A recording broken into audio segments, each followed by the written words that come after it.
Now that we're going to learn the third section, we will begin with a movement that is called the diamond of the legs. And I wanted to assist you to understand that the diamonds of the legs is something that you already learned. Actually, you have done it 2 or 3 times in the whole practice until now.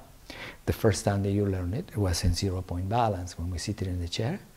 And we explained that the diamond of the legs, which is the distance between your heels and the distance between your toes, and the amount of opening of the knees, reflects the right and the left polarity of your legs and hips.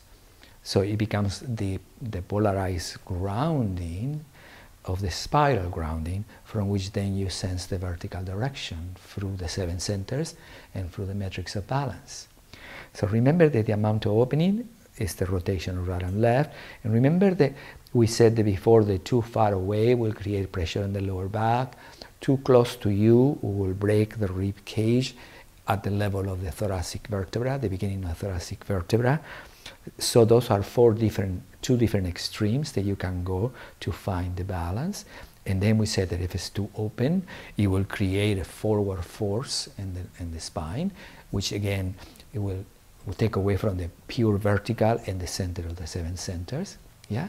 And then we say the parallel immediately will close in everything, so you will have no dimension in the centers. So the amount of rotation of the diamond is very important, because it is what provides the right and the left through the pelvic floor as a foundation from which then you go in through the 7 centers and the metrics. All right? So that was the first time they will learn the diamond.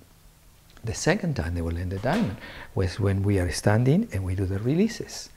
And remember that the releases, and the release of expansion, for example, we define expansion, and then we create a circle and a spiral, and then we bend in the knees to the point that you are in a diamond of the legs, reflecting a diamond of the arms, creating a circular direction from which the whole circle then brings the energy back into the release of the heart, the release of expansion.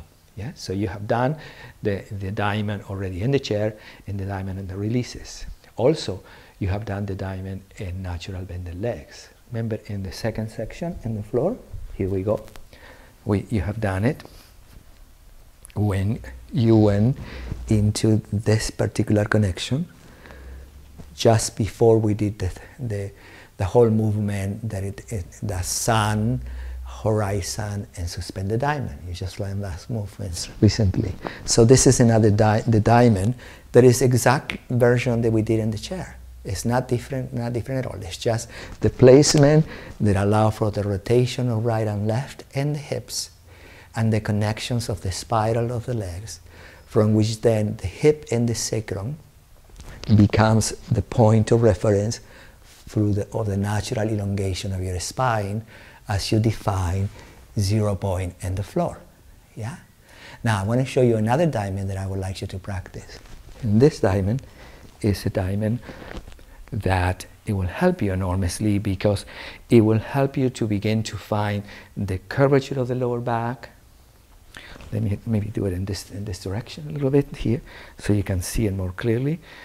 It's the lower back and the curvature of the sacrum is not so elevated as it is in 0 point. Remember, in 0 point, when you put the pillow under you and you're elevated, you can be a little bit more extended through the sacrum and through the whole spine. When you're at the diamond, it's a little tiny bit more relaxed, because you are a little bit more, the curvature is a little bit more at ease around the pelvis. You are not exactly in the seated bones as you were in the chair, or as you were in crisscross. So you are a little tiny bit around the seated bone, not all the way down your pelvis go under you, but to a place that you feel very, very comfortable. And then the diamond represents the balance that opens the right and the left in your legs, to give you the sense from which the right and the left in your arms, the right and the left in your head, and the 7 centers become open. So this is a good place to spend time here again. And sometimes even you can rest behind a piece of furniture or the wall a little bit to support you here, so your mind can relax, so you can just, your legs can become loose, and so everything is a little bit defined through the natural expansion of it. Don't, again, remember that we just wanted to avoid to think about defining it as a structural placement too much, because then it creates compression. Yeah, so just expand for a moment here, and then when you're ready to go, just release the pelvis back. And the way that the pelvis back is that the pelvic bone rotates around, and then you're back into the floor, into the place that we started.